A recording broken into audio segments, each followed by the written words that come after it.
Okay, while everybody set it up, let me read. The next item on the agenda is a decision item on the regulatory document REGDOC-1.1.3 License Application Guide, License to Operate a Nuclear Power Plant. This outlined in CMD 17M36 and 36.A.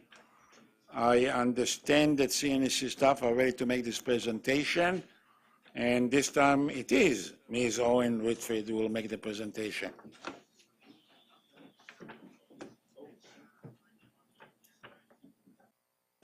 Anytime you're ready, I already introduced you. Bonjour, Monsieur le Président, membres de la Commission.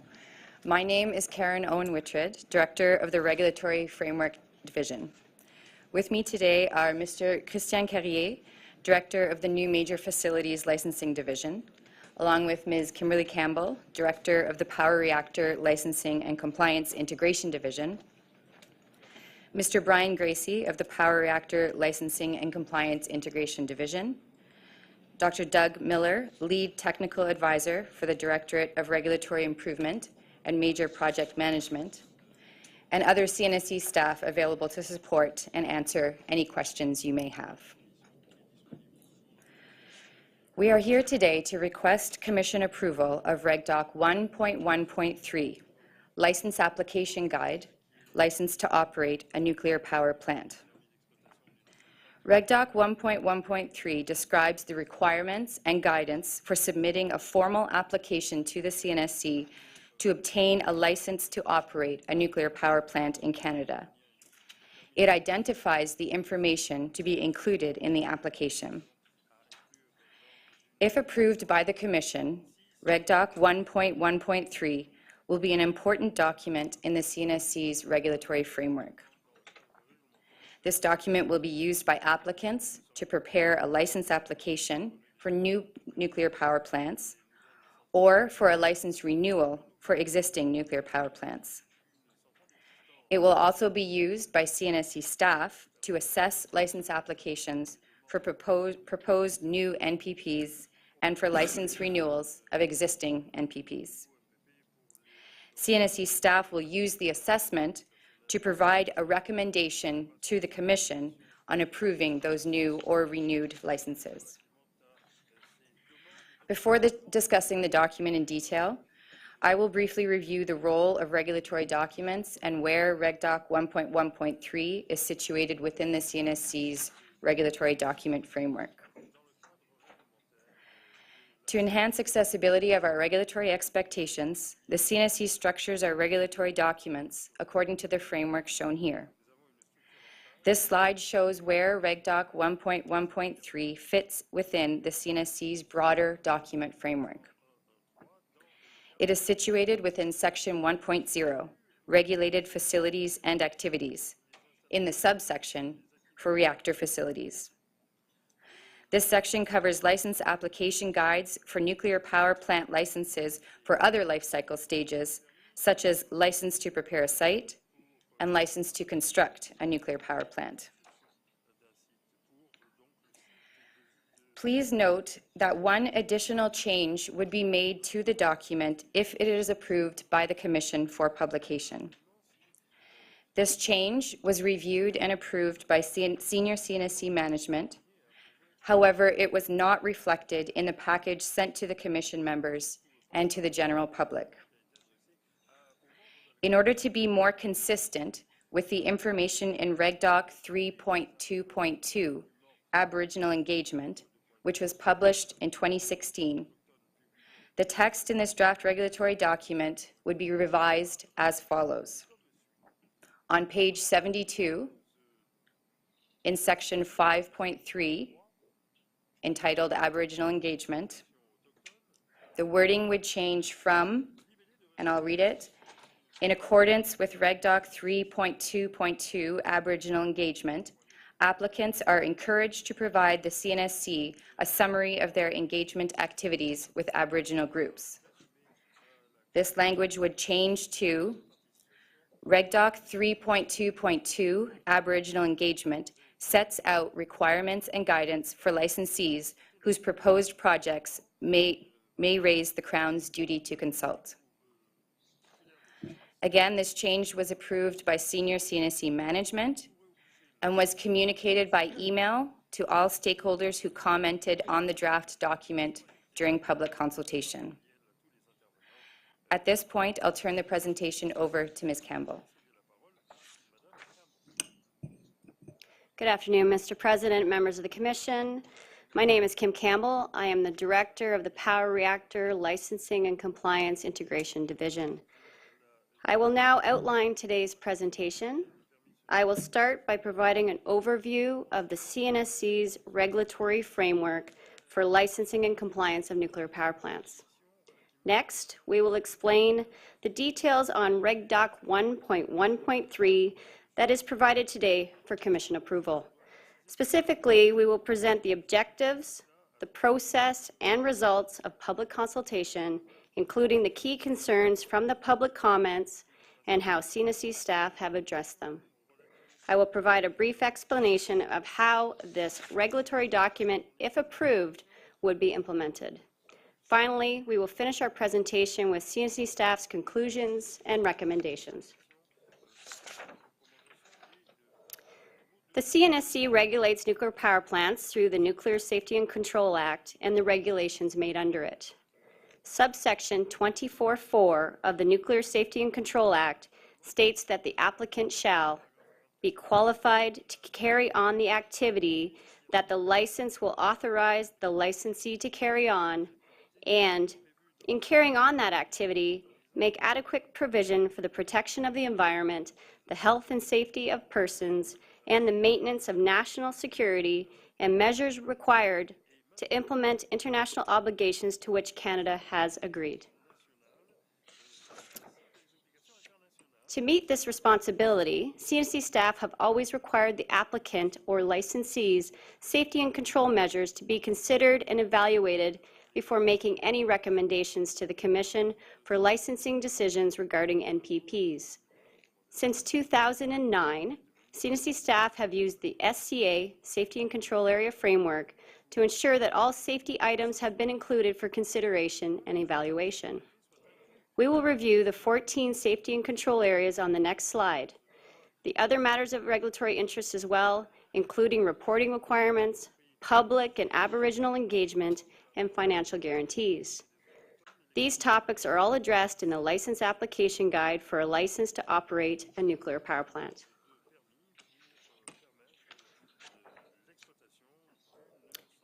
Here are the 14 safety and control areas, or SCAs.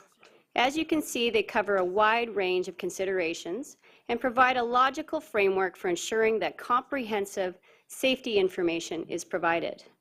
The SCA framework provides a structure whereby applicants, licensees, and CNSC staff can quickly and easily check to ensure that all necessary information is provided in sufficient level of detail for a license application to be assessed and a recommendation to be made to the Commission.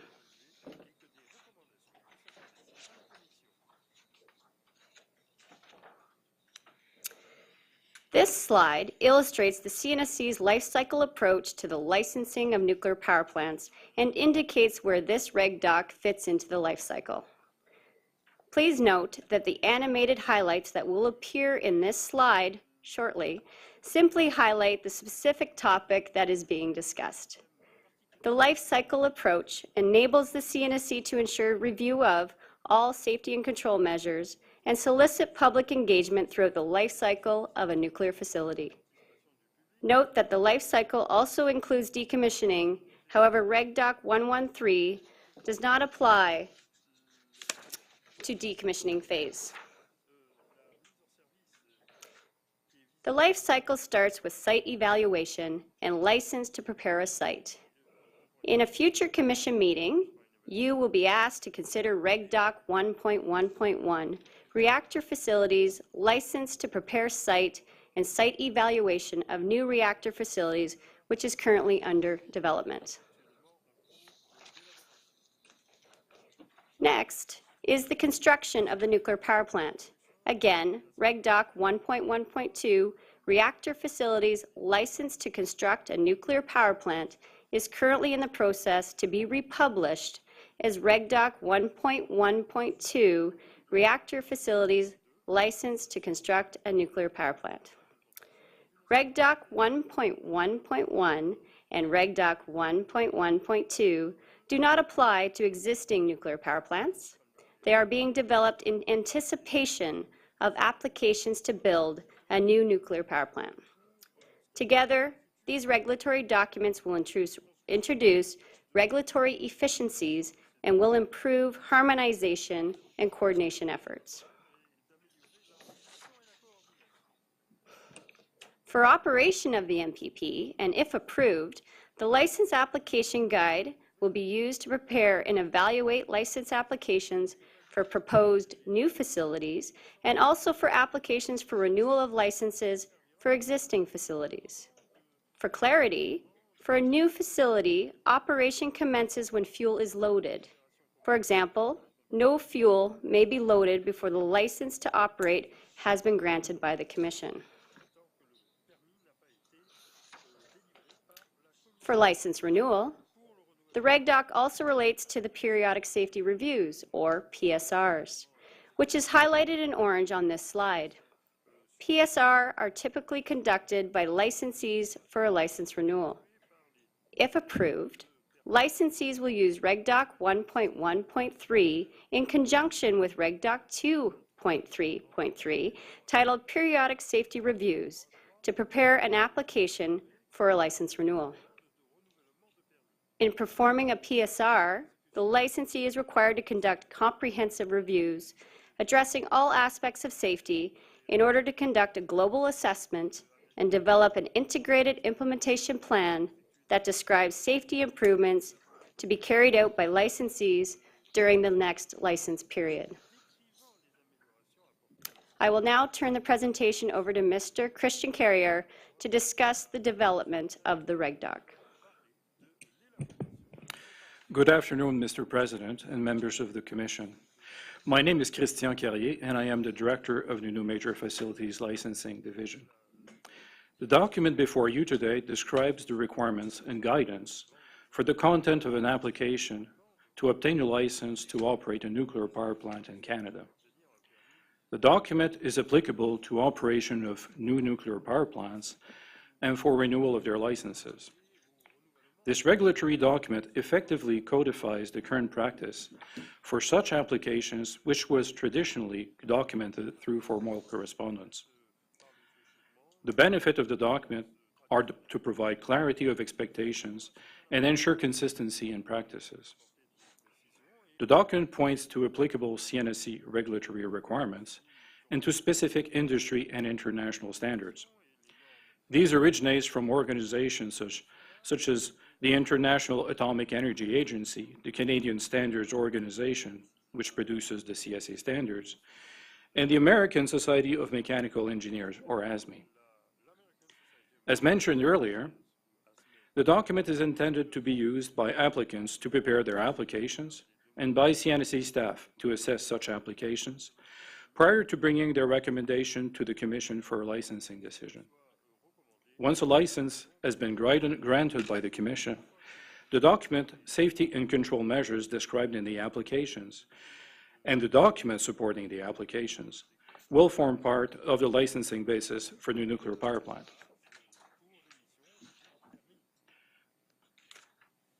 A 60-day public consultation period was held on the draft document from May 31st to July 30th, 2016. During this consultation period, comments were received from 4 respondent organizations, namely Bruce Power, the Canadian Nuclear Association, or CNA, New Brunswick Power, and Ontario Power Generation. A total of 400 individual comments were received. In some cases, comments were either identical or equivalent. Those were regrouped, resulting into 127 distinct comments. Following the consultation period, submissions from respondents were posted for 2 weeks on the CNSC website for feedback on comments received.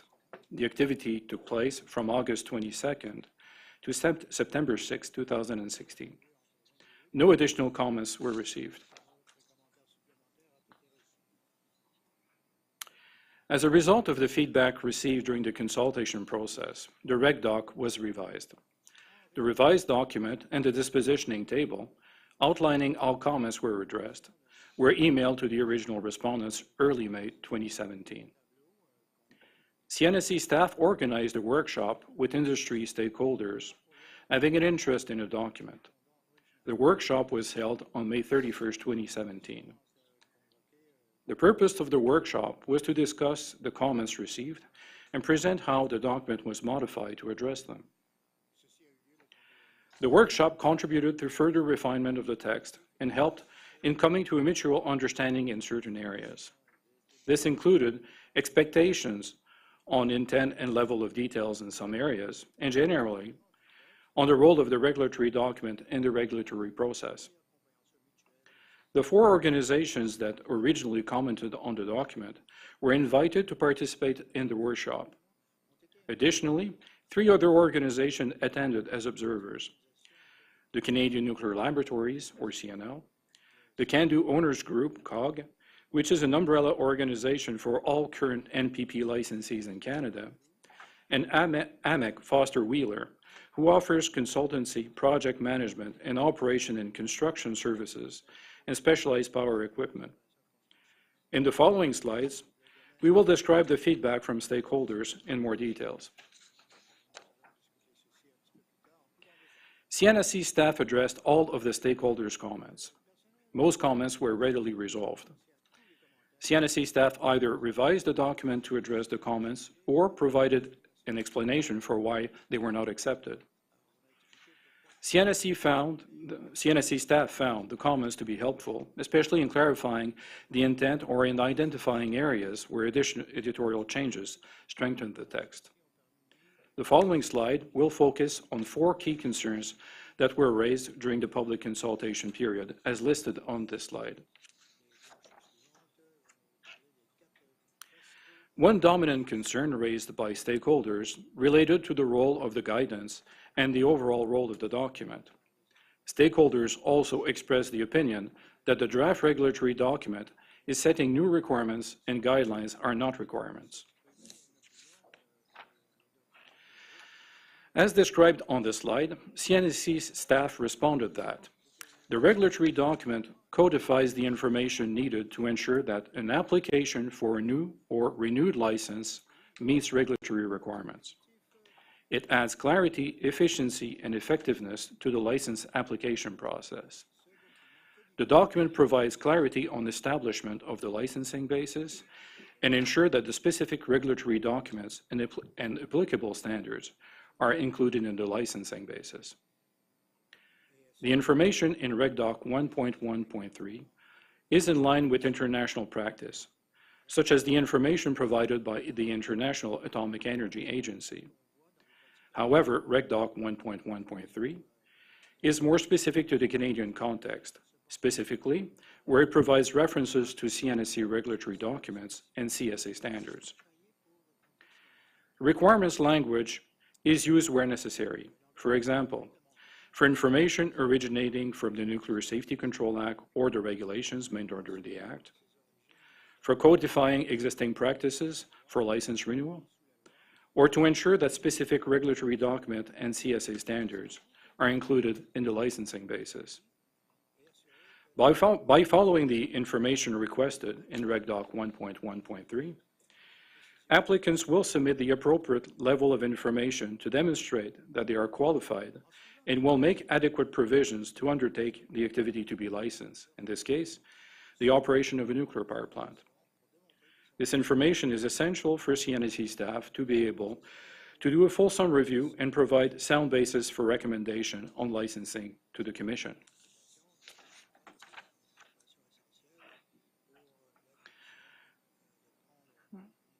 Some stakeholders commented that overall, the draft documents suggest too much documentation to be submitted for a license application, and that it includes a large volume of information that would be submitted with an initial application and later updated through the License Condition Handbook document version control process. CNSC staff responded that, by nature, a license application for a license to operate a nuclear power plant does require a lot of information. A major objective of the regulatory document is to ensure that an application for a license to operate an NPP includes all of the information necessary for CNSC staff to do a complete review of the license application. The information requested is consistent with the documents from the IAEA. Stakeholders were reminded that an application could reference previously submitted information, including, if applicable, any information submitted in support of a periodic safety review. On that subject, Appendix C was added to the regulatory document to provide guidance on how these references might be documented in an application. Stakeholders noted that the text should not paraphrase specific requirements contained in other CNSC regulatory documents or other standards. In such cases, they recommended simply referencing the applicable document codes or standards. CNSC staff reviewed the text in the regulatory document and removed paraphrasing of any specific requirement to the extent possible, and replaced it by appropriate references to the regulatory document or standard. However, some paraphrasing of the text was kept in the document when CNSC staff felt it added to the context and clarity of expectations on content of an application. Stakeholders also commented that the use of appendices to note CNSC regulatory documents and other codes and standards will be problematic. These documents frequently change, and in some cases, there are ongoing discussions about whether some documents should be incorporated into the licensing basis.